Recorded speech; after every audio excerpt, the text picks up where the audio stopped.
Oi, gente, muito bem-vindos a mais um vídeo. Quero comentar hoje sobre essa situação que aconteceu comigo semana passada em relação à Boni. A Boni é uma gerenciadora de riscos. Para quem não conhece, toda empresa que vai contratar um motorista autônomo, né, ela faz uma consulta nessas empresas e é como se fosse um SPC e Serasa, né, muito parecido. Se tem alguma negativação no nome da pessoa, se tem alguma restrição, mas o SPC e Serasa serve mais lá para questões de compra, né, no varejo, e aqui para saber se tem alguma coisa mais séria, algum processo com o motorista que pode colocar em risco o transporte, né? Então, é muito comum. Tem várias seguradoras aí. A Boni é uma das mais famosas, né? A Boni, tem a Pancari. Mas a Boni eu percebi que é uma das que dá mais problema, pelo menos as pesquisas que eu fiz aqui. Quando eu fiz contato lá, o pessoal, né, primeiramente, as conversas de WhatsApp, tem um robozinho, né? Você vai lá conversando, mandando mensagem, ele diz lá, te dá as opções de número para você ir colocando, no finalzinho uma atendente acaba conversando com a gente. Ela não soube me explicar o que que tem no meu nome. Falou para enviar algumas certidões para eles fazerem a análise, mas não disse o que era, né? E quando eu fui apertando ela, conversando mais, dizendo que não tinha nada de errado no meu nome, ela disse, poderia ser questão de homônimo, né? Aquela situação em que uma pessoa tem o mesmo nome que a gente, que a grafia é exata. E aí foi quando eu resolvi, não, independente do que resolver isso daqui, eu vou acionar a justiça depois. Eu pedi uma indenização, principalmente se for essa questão de homônimo, né? Porque com certeza deve ser isso. Não tem nada de errado no meu nome, eu não respondo a processo nenhum.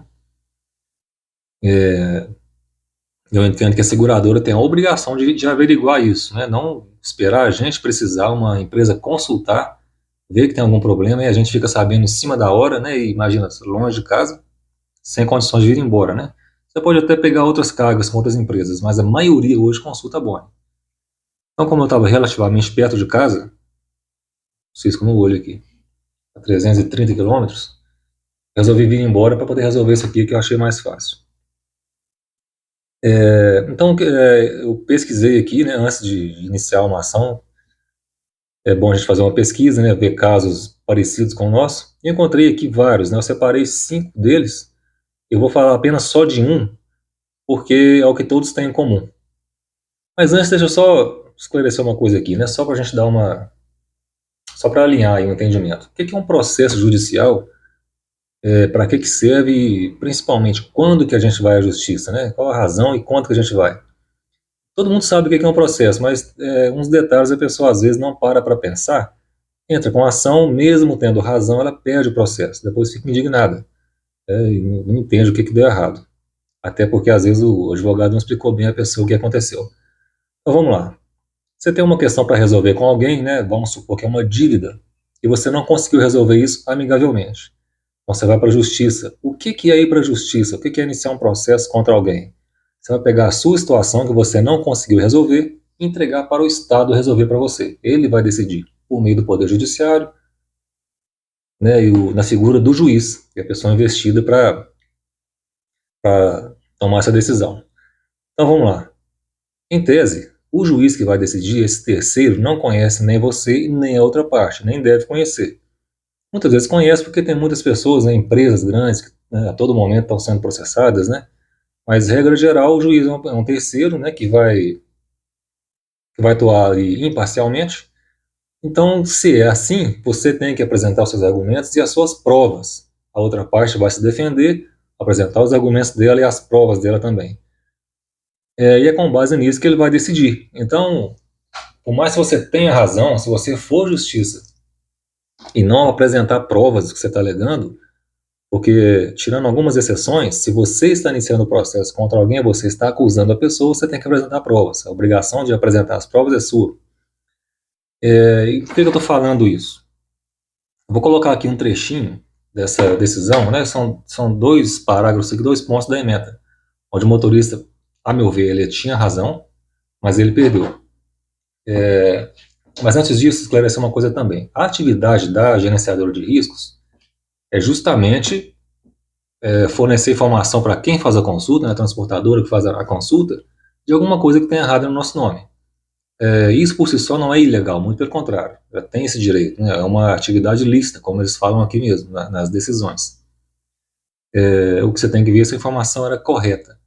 Então esse é o primeiro ponto. quando você perdeu várias cargas, porque a seguradora, a gerenciadora de riscos forneceu informação para a empresa transportadora sobre o seu nome, não adianta você entrar em uma ação contra a gerenciadora de riscos. Ela está fazendo o papel dela. Ela informa para a empresa alguma coisa no seu nome e a empresa vai tomar a decisão de te contratar ou não. Tá? Então, esse é o primeiro ponto. Vamos ler essa parte aqui, eu vou colocar aí na tela, vai ficar mais fácil para entender o que eu estou falando. Olha só aqui, o número 1. É lícita a manutenção de banco de dados por sociedades empresárias e gerenciadoras de risco com informações sobre profissionais atuantes no ramo de transporte de cargas e de passageiros. Bom, o que está dizendo aqui primeiro? Que essa atividade da gerenciadora é lícita, não é ilegal. Mas olha só o detalhe mais importante. Desde que corretas as informações. Isso aqui é muito importante porque o número 2 aqui, boa parte do que está aqui nessa segunda parte, vai depender dessa primeira, das informações serem corretas. Vamos lá. Número 2. Se o motorista de transporte de cargas alega que foi prejudicado por informações constantes nesses bancos de dados, pleiteando a devida reparação, que é o que eu pretendo fazer, e o que esse motorista aqui está fazendo também, e que desconhece tais informações, cabe-lhe a prova de que requereu o acesso aos registros. O que é isso? Se eu estou dizendo lá que eu estou entrando com uma ação contra essa gerenciadora, contra a Boni, e ela não me informou o que está de errado com o meu nome, aqui ela já está errada. Só que eu tenho que provar que eu pedi essa informação e ela não me forneceu, que é o que ele está falando aqui. E o motorista, esse caso aqui desse motorista, ele não fez isso. Olha só, cabendo-lhe a prova de que requereu acesso aos registros e de que deixou de ser contratado por causa de informações inclusas nesse cadastro. Olha essa segunda parte aqui. Eu tenho que provar que eu pedi informações e que eu não tive essas informações da seguradora. Isso está acontecendo comigo. Como é que eu vou provar isso? As conversas que eu tenho de WhatsApp, os e-mails que eu mandei para lá e não tive resposta. Agora aquela parte que eu disse, que depende do último trechinho aqui do número 1, olha só. E que requereu o acesso aos registros e de que deixou de ser contratado por causa de informações inclusas nesse contrato. Isso aí que você tem que ter atenção. Então, no meu caso, eu tenho que provar que eu deixei de ser contratado por causa das informações que a Boni prestou para a empresa que fez a consulta. Eu tenho que comprovar isso, né? Tem as conversas minhas de WhatsApp com as empresas, eram duas, e as duas diziam claramente, né? A conversa lá, fechamos o contrato, negociamos o valor, acertamos tudo, daí a pouco ele responde que não foi aprovado pela Boni e a política da empresa não aceita contratar motorista que é recusado pela Boni, é reprovado pela Boni. Então, eu tenho que comprovar isso. Porém, eu vou chegar lá agora, no judiciário, entrar com uma ação e dizer, estou provando que eu não fui contratado por ela, eu tive prejuízo, deixei de pegar uma carga e tal. Tá, tudo bem, mas que informações são essas? Eram corretas ou não? Por isso que está dizendo, ó, olha lá o número 1 em cima, desde que informações sejam corretas. Então, para eu ter essa indenização da Boni, a informação negativa do meu nome lá, ela tem que ser falsa. Tem que ser um erro deles lá, né? Eles erraram de alguma maneira, era outra pessoa com o nome idêntico ao meu, o sistema deles deu um problema. Então, a informação tem que estar errada lá, e aí eu provar que eu tive prejuízo com isso, né? Perdi contratos. Por que eu estou falando isso? E tanto esse processo que eu estou lendo aqui, como os outros 4 que eu li, os motoristas não fizeram prova, tá? De que perderam contratos. Tem mais uns casos aqui, não vou ler tudo, porque senão o vídeo fica muito grande, de motorista que realmente tinha condenação lá, né? Parece que por crime, né? Já transitou julgado, já cumpriu a pena, mas a transportadora não quis contratar. Nesse caso, o juiz entendeu que a gerenciadora de risco, que era a Boni também, ela não tem culpa nisso, porque o papel dela é informar situações envolvendo o nome da pessoa. Ela deu essa informação. A informação era verdadeira. Havia um processo criminal contra esse motorista. Então a Boni não agiu ilicitamente, não agiu errado. E a empresa que deixou de contratar? É a política dela, né? Não lembro bem qual que era o crime lá, né, do motorista, mas ela teve o direito de não contratar em função disso. Então ele perdeu o processo. Mas nesse caso desse que eu estou lendo aqui, ele não fez prova, né? E pelo que ele disse lá aqui no processo, me parece que ele tinha razão, que era um caso muito parecido com o meu. Então, o que eu quero deixar de alerta é isso, tá? Apenas a Boni dá informação sua para a empresa não te contratar, não é motivo para você entrar com uma ação contra a Boni. Você pode até provar que você deixou de ser contratado por isso. Mas aí o mais importante é saber se a informação que está lá no cadastro, no banco de dados da Boni ou de outra gerenciadora de riscos, é correta ou não. Se for um fato, se for verídico, você não vai ganhar ação, né? Não tem como. O que você... Aí tem uma outra parte, que mesmo tendo razão o pessoal lá, né, eu acho que ainda cabe uma ação. Vamos lá. Eu mandei os e-mails, né, quando você manda um e-mail lá com os documentos que eles pedem, retorna um e-mail automático de resposta me dizendo que eles vão analisar em 24 horas. Passaram 24 horas, não aconteceu nada, eu entrei em contato de novo pelo WhatsApp, né, aquela mesma demora até chegar na pessoa para conversar. Ela disse que são 3 dias, só que hoje já completam 7 dias. Eu mandei mais 2 ou 3 e-mails. E hoje entrei em contato de novo e ela disse que até amanhã vai me dar a resposta. Eu vou aguardar essa resposta para ver o que vai ser. Se eles vão reconhecer o erro, se eles vão apenas falar que está tudo ok agora, está tudo bem. Mas eu quero saber o que aconteceu com o meu nome. E aí que tá. Veja, eu entendo que a gerenciadora de riscos, ela tem lá o meu cadastro, tem todos os meus dados. O que ela deveria fazer? O que era o mais correto? Até porque eu não pedi para eu colocar meus dados lá. Quem coloca os dados lá é a empresa, né? Tanto que se você for motorista e quiser ter um cadastro na Boni, você não consegue fazer. Uma empresa transportadora, que é cliente da Boni, é que tem que fazer o seu cadastro lá. É uma coisa meio estranha, né? Não acho que deveria ser assim. Eu não sei outra gerenciadora de risco, mas a Boni é assim. Você, que é o maior interessado, não pode pedir o seu cadastro lá. Uma empresa tem que pedir para você. Mas vamos lá. Ela tem as minhas informações. Em algum momento, né, dá uma falha no meu nome, pode ter faltado documento, ela quer que atualize documentos. Surgiu uma questão lá com o nome que ela acha que é meu, pode ser um nome parecido, na questão de homônimo.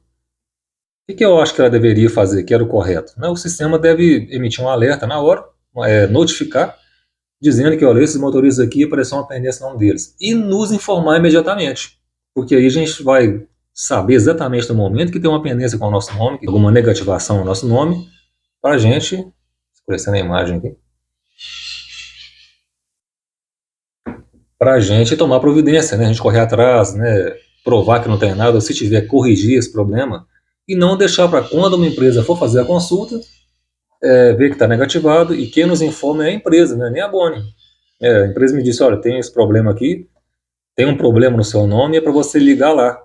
Nem para a empresa, pelo menos o pessoal da empresa não me disse do que se tratava. Então, isso que eu acho que é o problema, né? Eu já vou mudar a fundamentação, vou pensar em que eu vou pedir lá, né? Mas uma indenização eu vou pedir, porque eu tive prejuízo em razão disso. Tanto se for um erro deles, ou se for uma coisa, um problema mesmo, né? Uma realidade que não vai ser, não tem nada no meu nome. Aí, eu vou ver a maneira com que eu faço esse processo, mas que eu vou fazer, eu vou com certeza. E aí eu vou, nos próximos vídeos, eu vou falar o que deu essa questão aqui, dessa viagem, né? Desse problema lá com a Boni. E também quando eu iniciar o processo. Aí eu vou fazer vídeos específicos sobre esse processo, desde o início, todos os andamentos, até o final, se tiver recurso também, né, até o finalzinho do processo. A gente ver o que vai dar, né? Vamos fazer um negócio bem feito aí para tentar vencer e dar o exemplo também, né? Bom, então é isso que eu queria falar hoje, né? Só trazer essa informação que eu fiquei devendo no último vídeo e esse alerta também para quem tiver problemas com a Boni, né? Você saber se vai valer a pena entrar com uma ação ou não, né? Que a gente fica muito indignado quando tem esse problema. Mas, às vezes, a negativação lá é real, né? Então não adianta você perder 5, 6, 10 viagens, no caso da Boni, mas ela fez o papel dela, ela informou corretamente para a empresa que não quis contratar. Então o que a gente tem que saber é se a informação que está lá é correta, e se não for, aí sim a gente merece uma reparação de danos. E a questão da informação para a gente de quando começa esse problema com o nosso nome, isso que eu acho mais importante. Então é isso, né? Vou mais uma vez convidar todos que estão assistindo para se inscreverem no canal, curtir o vídeo se tiver gostado do conteúdo, compartilhar também. E essa sininho de notificações, né? Manter ele acionado também, se puder, tá certo? Muito obrigado a todos e até a próxima.